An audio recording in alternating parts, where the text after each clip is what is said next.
Semua rencana kita berubah drastis di tahun 2020. This year, the global pandemic forced us to rethink how we do our jobs, how we meet as congregations to worship, and even how we connect in relationships.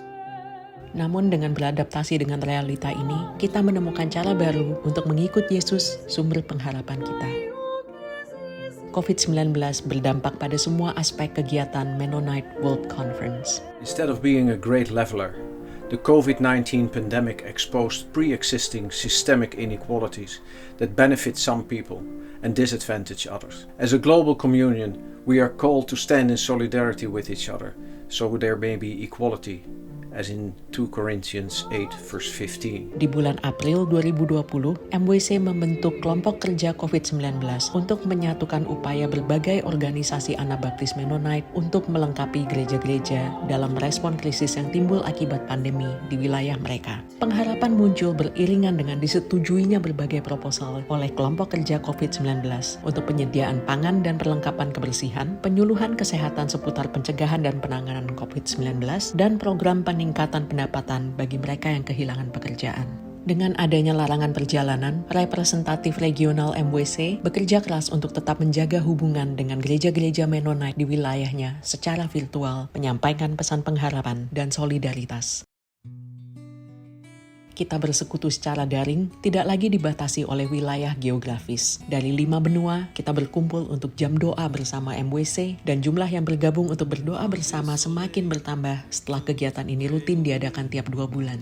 Global Anabaptist Health Network menyebar pengharapan dengan mengadakan 2 webinar di mana tenaga kesehatan Anabaptis memberikan kesaksian dari rumah-rumah sakit dan klinik dari seluruh dunia. Komite Eksekutif MWC juga menyetujui pembentukan Creation Care Task Force. Tugas pertamanya adalah untuk mempelajari persepsi dan tingkat kesadaran gereja-gereja Mennonite tentang isu lingkungan hidup. Kami mengundang semua gereja Mennonite untuk berpartisipasi dalam survei ini.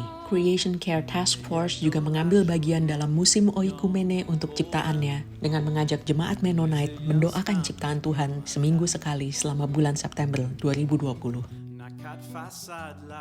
Komisi Iman dan Kehidupan sedang menyusun buku panduan berdasarkan laporan dialog Oikumene tentang baptisan antara kelompok Katolik, Lutheran, dan Anabaptis. The report invites us to deepen our understanding of baptism and its relationship to discipleship.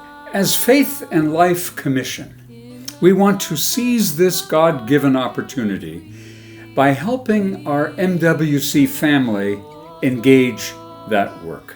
Maraknya demo anti-rasisme di berbagai belahan dunia menggerakkan Komisi Perdamaian MWC untuk mengumpulkan materi untuk membantu gereja-gereja Mennonite menjadi pembawa pengharapan di tengah ketidakadilan. Minggu Persekutuan Anabaptis Sedunia adalah persekutuan MWC terakhir yang dirayakan secara tatap muka di tahun 2020. Tetapi gereja-gereja tetap bersekutu melalui Zoom atau WhatsApp untuk berpartisipasi dalam persekutuan MWC. Pemuda-pemudi gereja berkumpul di Zoom untuk merayakan Minggu Persekutuan Kaum Muda Anabaptis atau YAPS Fellowship Week dan saling mengafirmasi rencana Allah dalam hidup mereka di tengah disrupsi karena pandemi. Dodanim Vasquez dari Guatemala melewati tantangan kemiskinan sampai akhirnya menjadi dokter. Ahora estoy en condiciones de servir en tiempos difíciles. A veces me siento como Timoteo, no tengo suficiente sabiduría ni equipamiento, pero este pasaje me brinda confianza en Cristo, por eso sirvo sin miedo.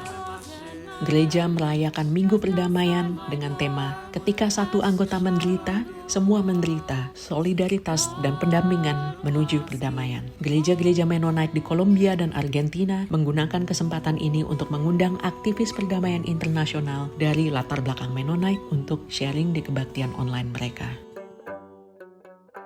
Materi MWC lebih mudah ditemukan dengan diluncurkannya website MWC yang baru, mudah dioperasikan dari smartphone dengan navigasi yang sederhana untuk menemukan materi. Website dilengkapi dengan laman donasi baru yang bisa menerima kontribusi fair share maupun sumbangan dari individu. Artikel ditunjukkan secara paralel dalam berbagai bahasa. Dan majalah Courier kini tersedia dalam bahasa Indonesia maupun Hindi. Kanal YouTube diaktifkan kembali dengan interview, renungan, materi kebaktian, dan refleksi. Info Temulaya juga ditayangkan di sini.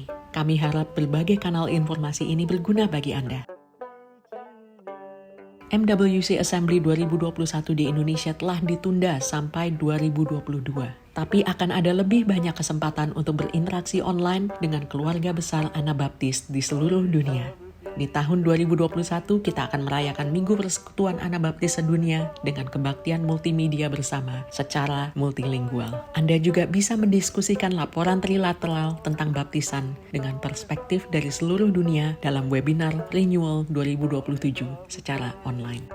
Like Israelites in the desert, as recorded in the book of Numbers, we're on a journey together, trusting in God for daily provision and guidance. Walaupun kita terpisah secara fisik, lebih dari sebelumnya, kita didekatkan karena di dalam Kristus kita bersaudara.